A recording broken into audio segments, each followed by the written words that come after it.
What movie book do you think portrays the dumbest message or moral of the story?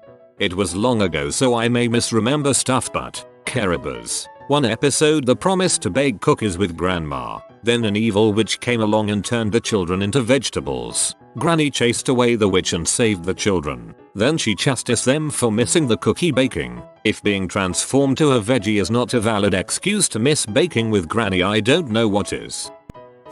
Disney's Chicken Little, 2005. The original story's moral is to get all the facts before you panic, and not to believe everything you hear. The Disney film's moral is to believe in other people even when what they say is ridiculous. They have no evidence, and they have a history of making up lies nonsense. We totally just got done talking about this in another thread, but either the Disney moral was to communicate better with your loved ones and not hold grudges against them for mistakes they made in the past. Any story where the message is it's okay to cheat on your partner as long as it's because you're pursuing love. Frick you, break up first.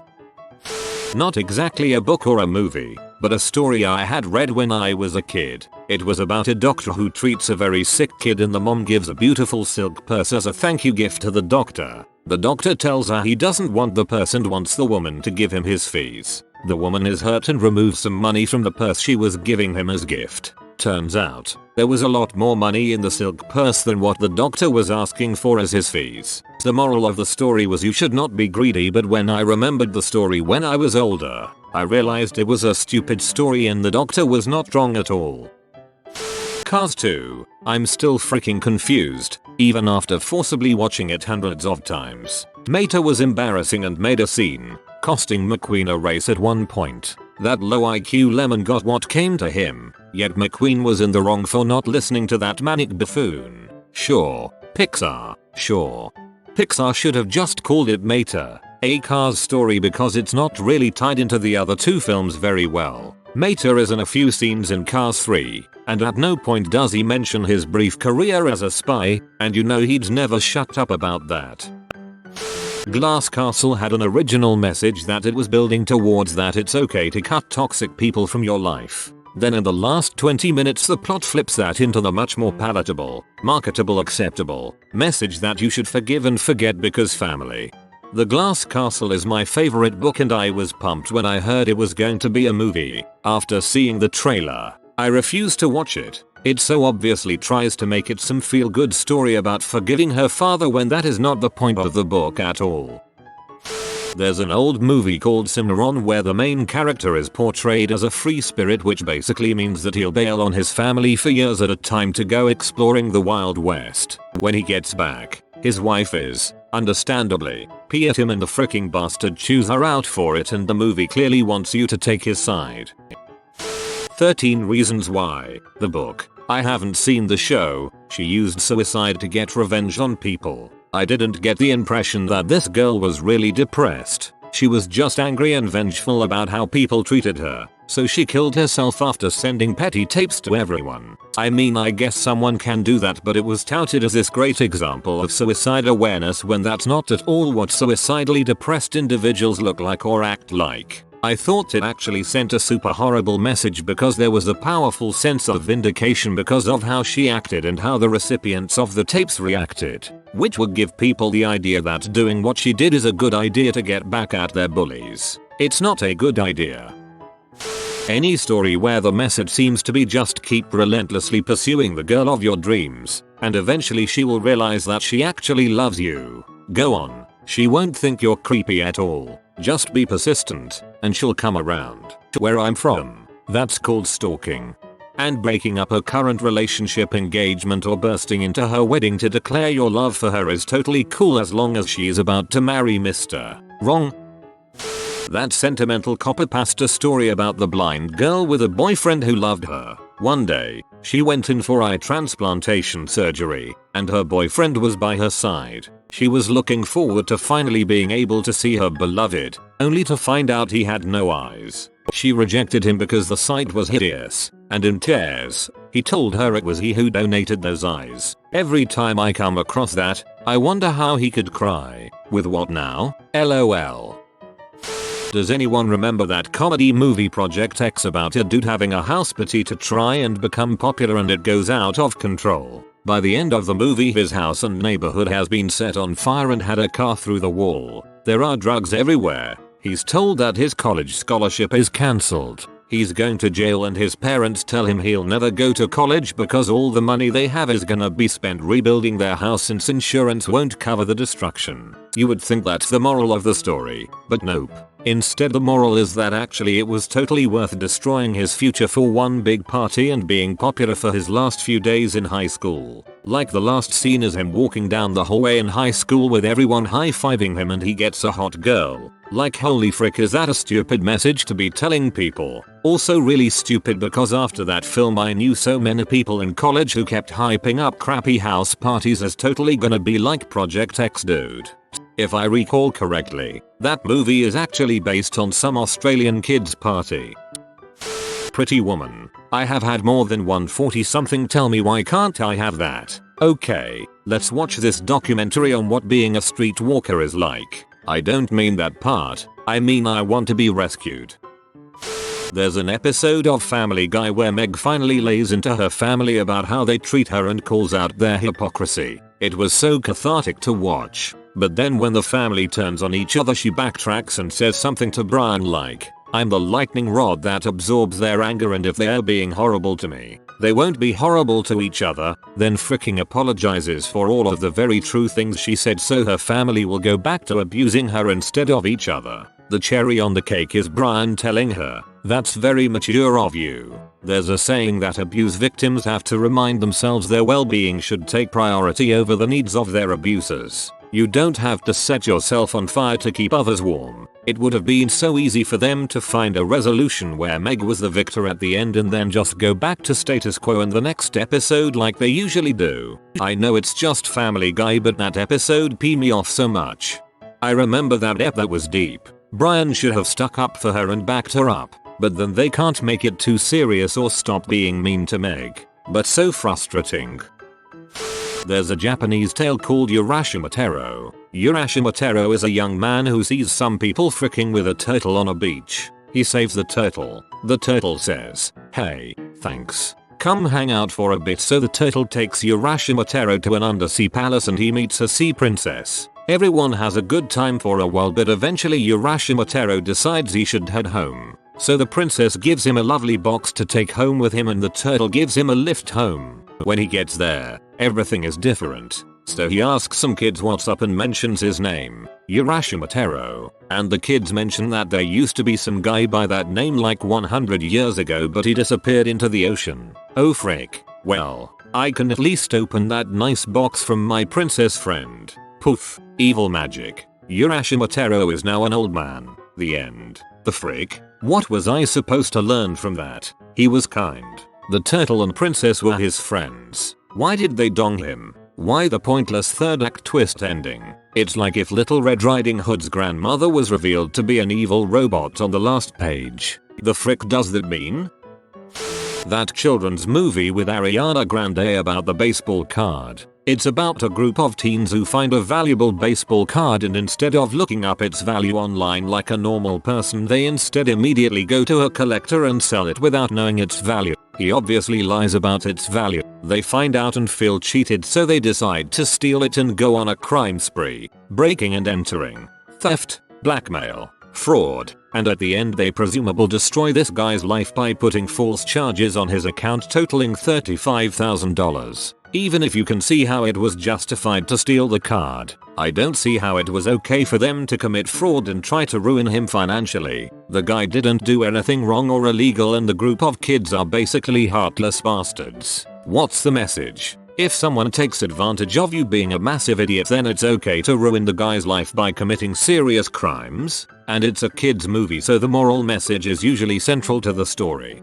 Swindled. Love that movie. They just made the collector guy seem really evil with his dissonant voice and demeanor, playing him off as the bad guy, when they're actually all pretty bad. Dang, I probably would have lied about the card too. Although I'd give them more than $400 or whatever he gave them, lol. That was weak. Most teen rom-coms that stress if you are persistent enough, girl will go out with you. Even ones that are like, say anything, 10 things I hate about you, can't hardly wait. This is where everyone gets here ideas about nice guys. Stalking isn't nice. There should be a movie that starts like one of those rom-coms but ends with a main character in prison for stalking. When I was in first grade, I attended a Christian school where my teacher would read us a story every day in class. The stories were very heavily influenced by Christian values and were kind of anti-child. One of the stories was about a little boy who wanted to go outside and play. However, his mother wanted him to do the dishes for her. He says no, goes outside to play, and then comes back to his mother dead on the couch. She straight up died because her child was disrespectful. In another story, the family's oldest daughter is crawling on the floor looking for something, and her mother tells her not to because she'll become dirty, or some other nonsense. The girl crawls over a safety pin, her knee gets infected, and her leg is amputated from the knee down. The moral of the story is that if you don't honor thy father and mother, the all-knowing powerful beings, then you will experience great loss that is completely unequal to your initial transgression. This is pretty fricked up right here. The Flintstones movie. If you come up with a way to mass produce housing, which should make it far more affordable, you're the bad guy. Yes, people at the quarry would lose their jobs, but Ford Motor Company probably put a lot of horse and buggy manufacturers out of business, too. To be fair, he was also embezzling a fortune from the company and using Fred as a fall guy. Stephen King once said, Harry Potter teaches us the importance of friendship and loyalty. Twilight is all about having a steady boyfriend. Well, he's not wrong. Having dependable friends to back you up is going to be a godsend when you're going up against a legit dark wizard. As for Twilight, Edward Cullen is proof of why having a stable romantic partner is a good thing by having an example of the exact opposite of that. I'm open to being told I've misinterpreted something here. Hero, with Jet Li, the final message seems to be the government knows best. Sit down and shut up. It even closes out with an ironic Machiavelli quote. Well, it is Chinese. Oh, that's easy. Eat, pray, love. Liz Gilbert proves that an adult with absolutely no cognitive or critical thinking skills can function in society, make a living and in fact make a ton of money, all the while being the living embodiment of the ugly and dumb American. The items she discloses as revelatory are on the fire hot, water wet sort of level. If you don't believe me, read the book, but please don't buy it, borrow it or something. The Little Mermaid. Disobey your father and make a deal with the devil to try and seduce a guy you have seen once and never spoken to, and it'll all work out great. I think to remember that the original story is a cautionary tale against all that.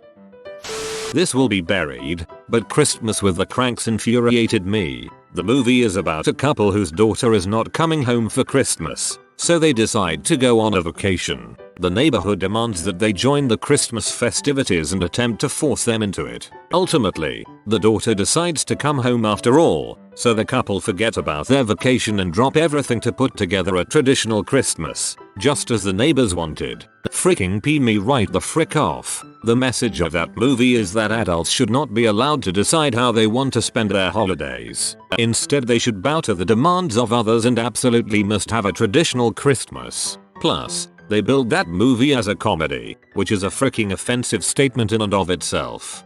I've always hated TV episodes movies about people who get bullied into celebrating Christmas in the traditional way. If people don't want to celebrate it, let them not. Any movie where the high school stud falls in love with the nerdy female outcast whose makeover consisted of putting her hair down and getting better glasses. Like the female character is always hot, thin, smart, funny and is only weird because she likes to read. So the message is it's okay to like the outcasts provided they are still skinny with good skin, smart, and funny. Anytime there is a career-oriented woman who is all I don't want to get married then spit out a bunch of babies then she meets Mr. Right then proceeds to do that. I am not suggesting all career-oriented childless women want to be that way. Maybe they are just living their life and waiting to meet Mr. Right. But when you make the character specifically state that she isn't drawn to the traditional lifestyle and all that just goes out the window during the climax of the movie, it really is a spit in the face to all women who actually want that. This was more of a moral that the character learned than the audience. The moral that Poe learns in The Last Jedi really bothers me. In the beginning of the movie he leads that really risky and stupid bombing run that, though effective, costs far too many lives. He gets demoted for this, but remains reckless throughout the movie. Towards the end of the movie on Saltoth, we're supposed to see a change in Poe that shows that he has learned his lesson. He calls off the skimmer attack on the cannon, showing that he's learned that he shouldn't needlessly risk lives just to get at the enemy. Good lesson learned, right? The issue is, Poe made the wrong decision again. His bold move at the beginning was wrong because the resistance was retreating and lives were being risked for no reason other than hurting the enemy. At the end though, on Saltoth, the resistance is backed against a wall and are likely facing their end. Poe had no way of knowing that Luke would show up and provide a distraction, and he had no reason to think that there was a secret exit from the base. Therefore, this was the appropriate time to risk lives. Even if they had lost a lot of skimmers attacking the cannon, they would have bought the resistance more time, which is important because their plan at that point was to hold up and wait for help. Without Luke and the secret exit that he didn't know about, the First Order would use the cannon to bust into the base and then slaughter everyone there. So Poe learned the wrong lesson, or at least applied it at the wrong time. Crazy, stupid, love. The message seems to be always fight for true love, when Steve Carell gives a monologue at the end, but then the message shifts to more continue to harass women in the name of love when, immediately afterwards, the son uses his message as inspiration to publicly declare his love for the babysitter yet again. For some reason it's funny now and she's okay with it, even though at every other point in the movie his actions were unwelcome and bordered on harassment. Also now he's rewarded with what is legally considered child P when his 17-year-old babysitter gives him nudes. While Steve Carell needed to learn to fight for his marriage, his son needed to learn to respect his babysitter's boundaries after she repeatedly told him she was uninterested and his actions made her uncomfortable. Conflating the two plot lines into the same moral really stained the ending of an otherwise charming movie for me. Rent can go frick itself. Don't be about being asked to pay your rent when you can easily get a job but refuse to because it's selling out and you wanna do what you love. I was rooting for AIDS in that movie. All the characters are awful. Ready Player One. Retain that snarky attitude. Constantly pester that girl. Spout references constantly. And as long as you buff yourself up, you get the girl. Not really, but I like to think that would be a funny moral in a book for nerds. That book is a neckbird's wet dream. God's not dead. Sure, you were hit by a car, are bleeding internally, are laying in the middle of a rainy street with people taking pictures of you, and are probably going to die, but at least you found Jesus. There is nothing else we could have done to prevent this. Nothing at all. Nothing. At all. That movie is one of the most malicious bits of religious propaganda made in the modern age. Sinful S in action. Do something terrible, just have lots of unprotected sex with everyone to make it all go away. Sounds like a porno. Pretty much most of Disney classics, where people ended up marrying each other just after a couple of days or so based on looks or their riches. If I were single and 19 again, and someone with $1 billion fortune said to marry them, I would probably do it. Worst reasonable thing that would happen, I get divorced a few years later and keep a bunch of cash. Worst unreasonable thing, I get killed by a mob hitman after a few years of living the high life. For me it's gotta be a toss-up between Into the Wild, about a dipshit idealist who burned his money instead of buying good survival camping equipment to go out into the woods of Alaska with, and a Fountainhead, where Howard Rourke is always right because he says so. Romeo and Juliet. Most high schoolers think the message is about the unbreakable bond of love, but it's really just about how fricking stupid teenagers are. Romeo's monologues aren't poetic romantic. Shakespeare intended them to be nonsensical. Of course this is usually lost on most people who themselves read it as stupid teenagers. The first that came to my mind is 13 Reasons Why. Kill yourself and everyone who wronged you will suffer, including that kid who was your friend and did a small dumb thing. Yeah, that one. You can make him kill himself too. Ladybugs. I hadn't thought of that movie for years, but the podcast How Did This Get Made recently features this movie. They aptly pointed out the moral of that movie are fricked up. 1. Cheating is okay so long as you win. 2. If you want a successful girls soccer team, use a boy. They are clearly better at sports. I don't want to blame the movie, because this isn't its message, but a friend of mine watched American History X and what he got out of it was racism is correct. I don't want to spoil the movie, but if you can't figure out why, I will elaborate. In the mid-90s we had the kids rule genre that liking back really bothers me today. Examples would be Rookie of the Year, Blank Check, North, and most M. Culkin movie. All adults are dumb as rocks. People taking a 12-year-old seriously and putting themselves in deadly situations. Just awful. There's this one story about Muhammad Ali the boxer, explaining to his daughter why she should cover herself in a hijab. He drops a wrapped and unwrapped candy, asking her which one she would prefer to eat after it has fallen on the floor, because women are like candy, meant to be eaten. Fern Gully. You find a form of life that consumes your smog and turns it into Tim Curry musical numbers. It is literally the answer to our industrial prayers, so we capture him for all time under a tree. I always thought, instead of consuming the smog, he was the smog, and the lesson was that industrialization tears nature apart, so we need to limit our use of it. Oh, God, Pretty in Pink.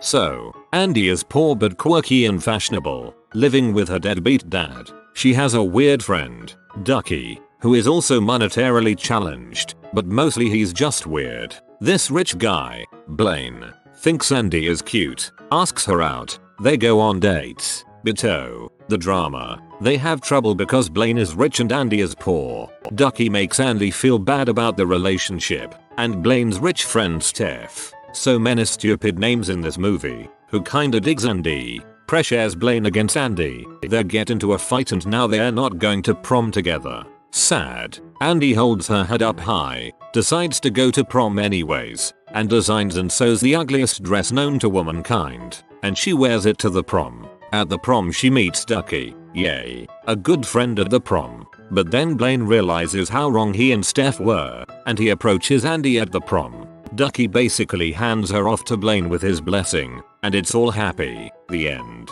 Except no. Both Ducky and Blaine were idiots to Andy. All the men in this movie are immature and rotten to Andy, including her dad. Why take both Ducky and Blaine back so quickly? Why did the men get so much input on Andy's relationships? Andy should have worn that ugly dress proudly into prom, told all the men where to get off, and stood up for herself as an independent, proud woman. Then an 80s alternative band's version of Aretha Franklin's Respect should have played and she should have danced off into the prom crowd. That's how IT should have ended. Then later in the sequel, she gets a fashion college scholarship, but not on the merits of that horror dress. She moves to a big city and she meets someone who doesn't care that she's poor but gets to know the woman inside.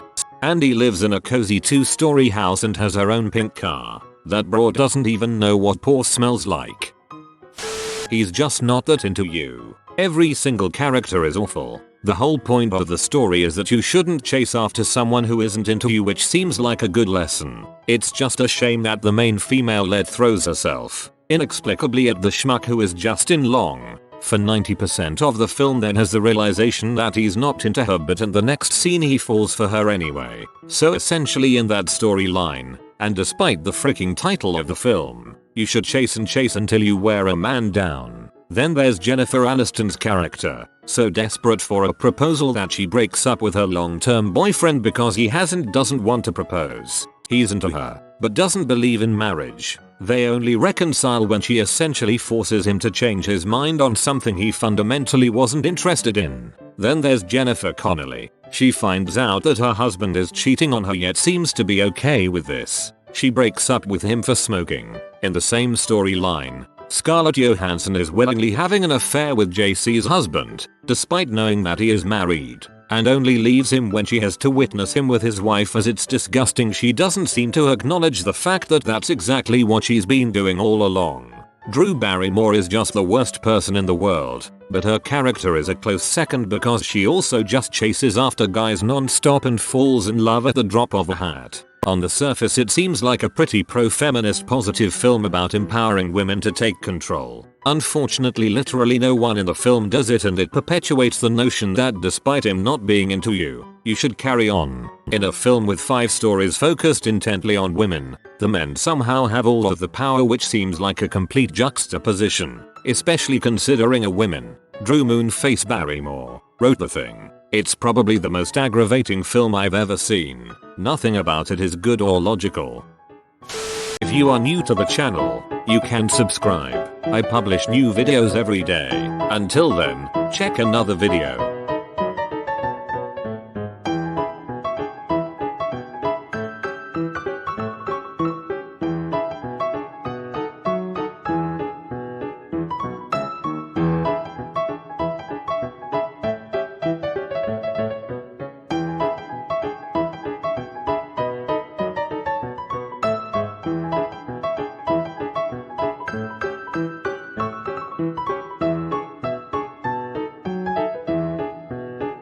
Bye for now.